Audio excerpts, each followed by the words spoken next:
For a Formula 1 driver, there are few things more painful than losing a race through no fault of their own. And while the women and men behind the pit wall can be the brains that win you the championship, the call can also be the catalyst for some of the most bizarre, frustrating, and outright soul-crushing strategy disasters.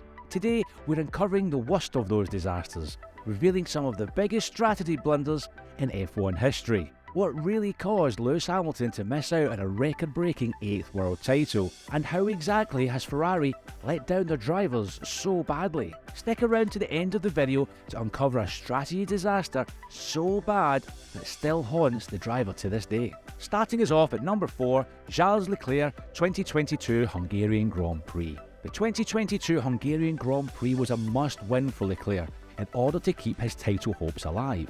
After crashing out of the previous race in France, the experienced driver had already slipped 63 points behind Max Verstappen. Unfortunately for Leclerc, with the pressure mounting on Ferrari to deliver a result, the pit wall crumbled, resulting in a decision that even the driver couldn't help but publicly call a disaster. So what kind of strategy blunder could have prompted such a reaction? Well, Leclerc started Sunday's race in second, and after stopping for fresh mediums, appeared to be set for victory after overtaking George Russell on lap 31. But when world champion Max Verstappen, who had been charging through the field after starting 10th, stopped for a second time, Ferrari responded by pitting Leclerc early for hard tyres, a compound that other cars had visibly struggled on the Hungaroring.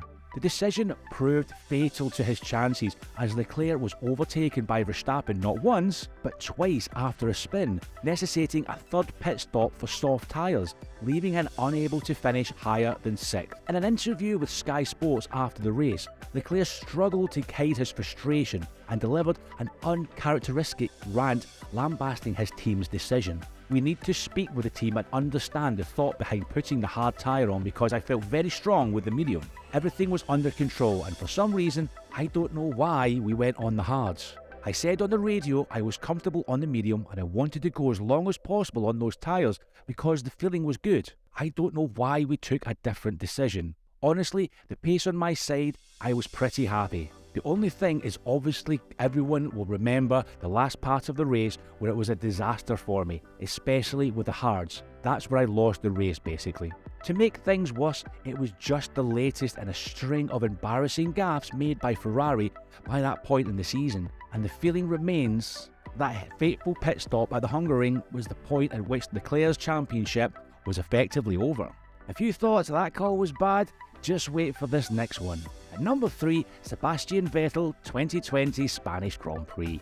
No, not another Ferrari call. Yes, we're sorry to all the tifosi watching this video, but we have 2 embarrassing Ferrari strategy blunders in a row. Don't worry, this one doesn't come close to what we have in store for you later in the video. Wait to see how bad it can really get. Nevertheless, the way Ferrari fumbled Sebastian Vettel's strategy at the 2020 Spanish Grand Prix was something else entirely. From outside looking in, it was honestly one of the most amusing moments in recent memory, as a clearly frustrated Vettel could be heard on team radio bristling at the Ferrari's engineer's question about switching to a one-stop strategy when he had posed the same question to his team just moments before. We were catching the cars in front, then they pitted for the second stop, but I was not in a rush to catch them and managing the tyres, he explained after the race. Then I was told to push, which I did. Then I was told to make it to the end, or asked if I could make it to the end, and then I said, well, you could have asked that 3 laps before,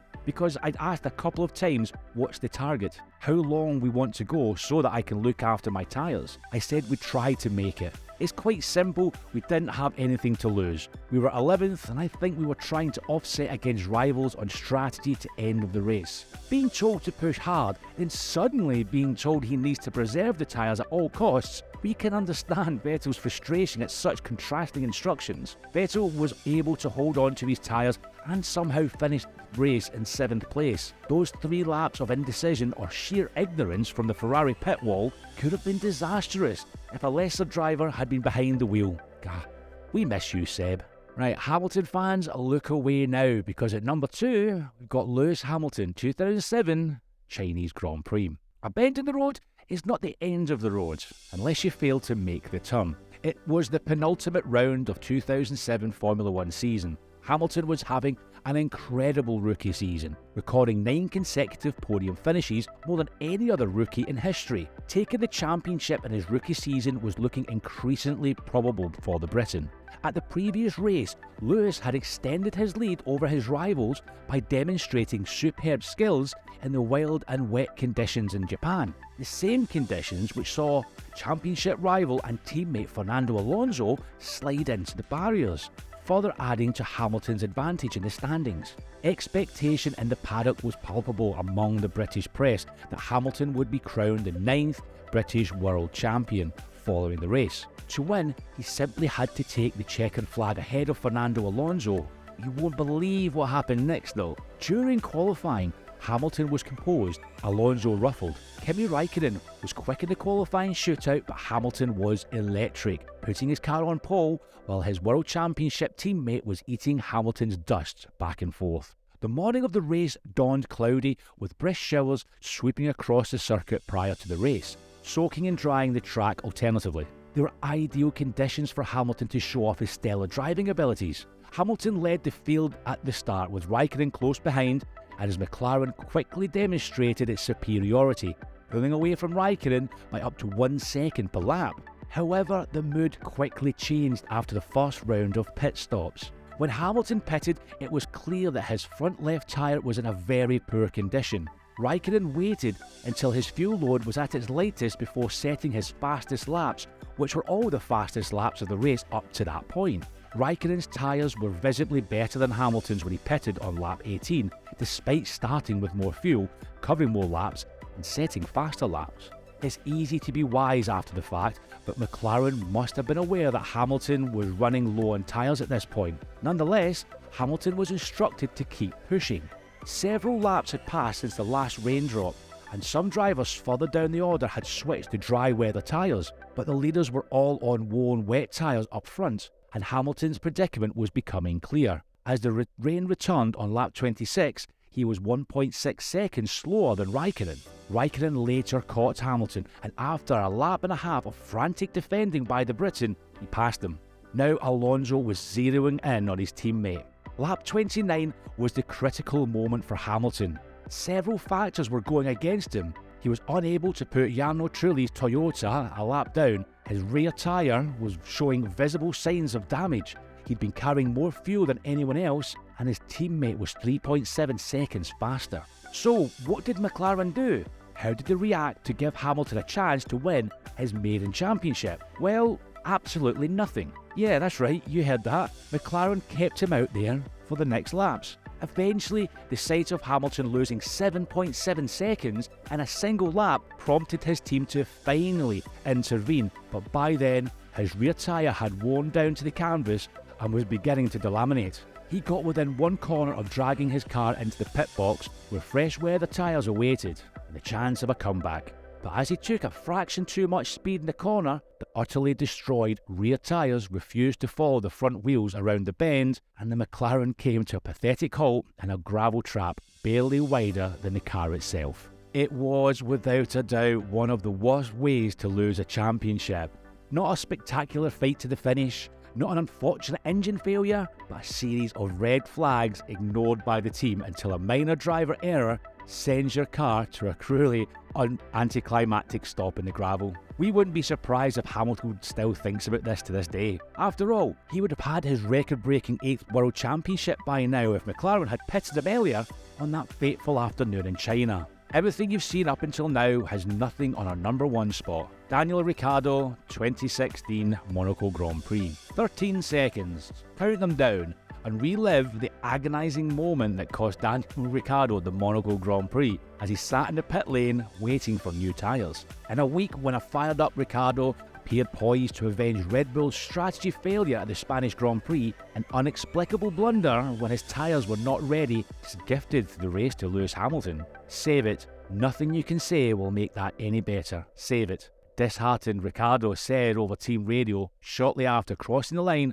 7 seconds behind, with Sergio Perez of Force India taking third.